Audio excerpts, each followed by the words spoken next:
Assalamualaikum warahmatullahi wabarakatuh. Perkenalkan, saya Galwai Pusporini dengan nomor induk mahasiswa 0537176116.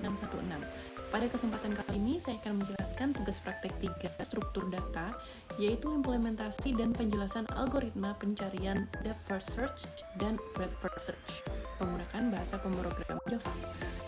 Dalam video ini, saya akan menjelaskan struktur graf yang saya gunakan, menampilkan kode program, menjelaskan cara kerjanya, lalu mendemonstrasikan hasil eksekusinya.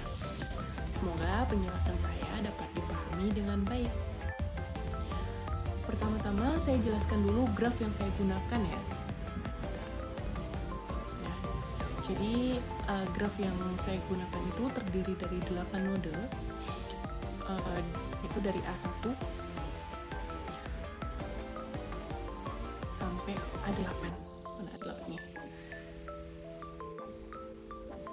Masing-masing node saya berikan nilai angka, misalnya A1 itu 10, A2 itu 15, dan seterusnya ya. Terus kayak A3 20, begitu.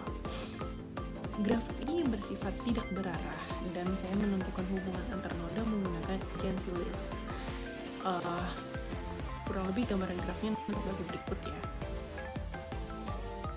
Untuk agency listnya, dengan graf ini saya akan melakukan pencarian nilai tertentu, misalnya nilai 17 yang berada pada node A5. Selanjutnya saya jelaskan dulu untuk cara kerja DFS ya.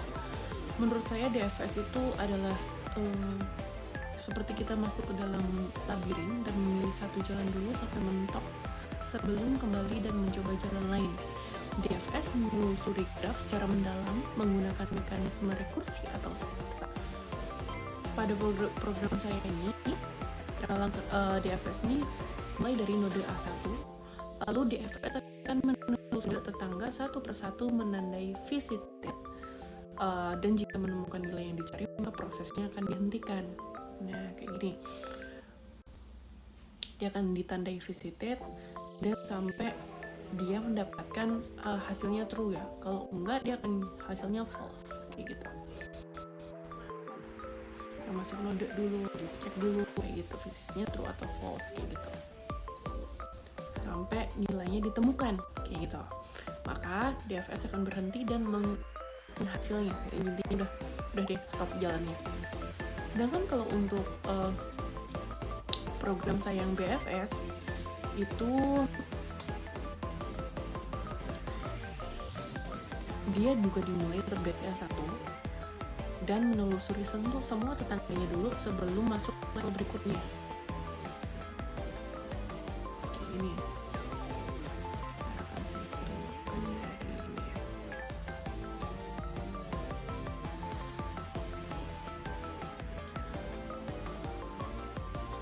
Ini adalah Visual Code saya, Visual Studio Code saya yang sudah kode lengkapnya. Pertama saya mau membuat ini ya, names-nya sudah A1 sampai A8. Terus untuk values-nya juga saya sudah menentukannya, jadi angka ini juga sudah. Lalu saya membuat agency list. Nih, agency list-nya untuk menyimpan struktur graf. Fungsi DFS search memanggil fungsi rekursif DFS rekursif kayak gitu. Di dalam fungsi itu ada pengecekan nilai, penandaan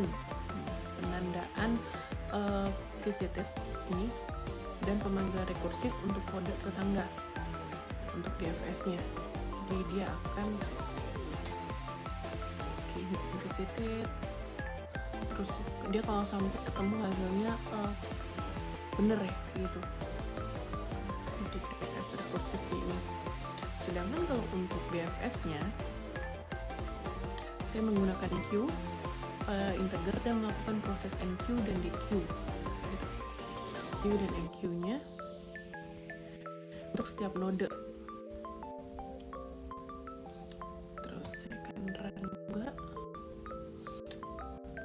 Saya akan menjalankan programnya.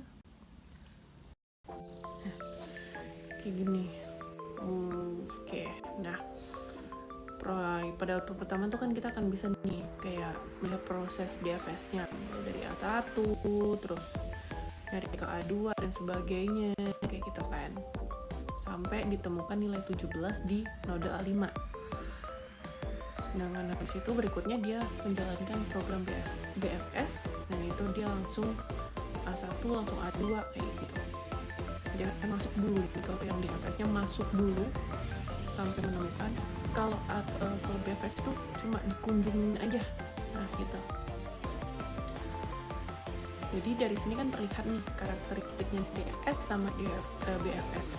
Kalau DFS itu menggali satu cabang sedalam mungkin, sedangkan kalau BFS itu menelusuri dari level terluas dulu. Gitu. Demikian penjelasan saya mengenai implementasi program DFS dan BFS pada graf 8 node menggunakan Java.